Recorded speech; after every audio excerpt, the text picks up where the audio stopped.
Hello বন্ধুরা, কেমন আছো তোমরা সবাই? আজকে আমার একটা স্মুথনিংয়ের কাজ ছিল বিকেলবেলা। হেয়ারটা দেখে তো বোঝাই যাচ্ছে প্রচণ্ড ড্রাই অ্যান্ড প্রচুর স্প্লিটেন্স হয়ে গিয়েছিল। আজকে ক্লায়েন্টের নাম হচ্ছে অনামিকা। ও আমার কাছে 2023-এ একবার স্মুথনিং করিয়েছিল। মানে ও স্টার্টিং থেকেই চুলটা প্রচণ্ড ড্রাই অ্যান্ড স্প্লিটেন্স প্রচুর ছিল, মানে স্টার্টিংয়ে যখন আমার কাছে করেছিল তার আগের থেকে।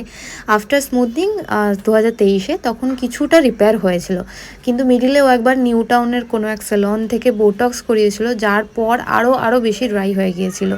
তারপর এখন গিয়ে আমার কাছে আরও একবার স্মুথনিং করানো। তো ওর থেকে আমি রিভিউ নিয়েছি, সেটা লাস্টে দেওয়া আছে, তোমরা সবাই অবশ্যই দেখো। তোমরা যারা স্মুথনিং করাচ্ছ বা যে কোনো কেমিক্যাল ট্রিটমেন্ট করাচ্ছ বা যাই করো না কেন, সেটার পর কিন্তু যত্ন নেওয়াটা খুবই দরকার। এমন নয় যে একবার করালাম, করে নিলাম, মানে আমার চুল ভীষণ ভালো হয়ে গেল। একেবারেই ভুল ধারণা।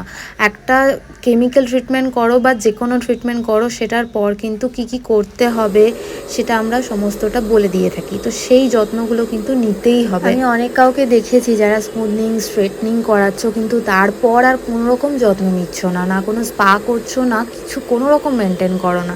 তাতে কিন্তু তোমাদের চুলটা আরও নষ্ট হয়ে যাবে।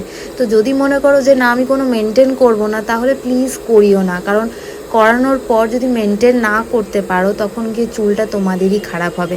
তারপর আবার যখন পরে স্মুথনিং করতে আসবে, চুলের 12টা বেজে যাবে, তখন বলবে যে দিদি এরকম না, ড্রাই হয়ে গেছে। বিশ্বাস করো, ড্রাই চুলে স্মুথনিং করলে, স্ট্রেটনিং করলে সেটা কিন্তু আরও বেশি করে ড্রাই হয়ে যাওয়ার চান্সেস থাকে। বাট সেটাকেও কিওর করা যায়, বাট কিওর করতে গেলে যতটা না প্রসিডিওর বেড়ে যাবে, তার থেকে বরঞ্চ তুমি নিজের চুলটাকে যদি একটু যত্ন নিতে পারো, সেটাতে আরও বেশি ভালো রেজাল্ট পাবে। সেরকম কিছুই নয়, খালি যে তোমাদের শ্যাম্পুগুলো বা মাস্ক বা কন্ডিশনার তোমাদের হেয়ার অ্যাকর্ডিং সাজেস্ট করে দেওয়া হবে, সেইটুকু খালি উইকলি মেনটেন, আর মান্থে একটা স্পা, বাস এইটুকুই। তোমরা যারা স্মুথনিং স্ট্রেটনিং বা যে কোনো রকমের বিউটিশিয়ান সার্ভিস চাইছো, ঘরে বসে করতে চাইছো, তারা আমাকে নিচে দেওয়া নাম্বারে কন্ট্যাক্ট করে নিতে পারো। তুমি সেকেন্ড টাইম স্মুথনিং করলে, তো এক্সপিরিয়েন্স বলো, কেমন কি লাগলো? আমার এক্সপিরিয়েন্স খুবই ভালো। আমার চুল মানে আগে খুবই বাজে অবস্থায় ছিল, কিন্তু এই নিয়ে আমি সেকেন্ড টাইম করেছি, দুবারই আমার রেজাল্ট খুব ভালো লেগেছে। আচ্ছা, থ্যাংক ইউ। Thank you.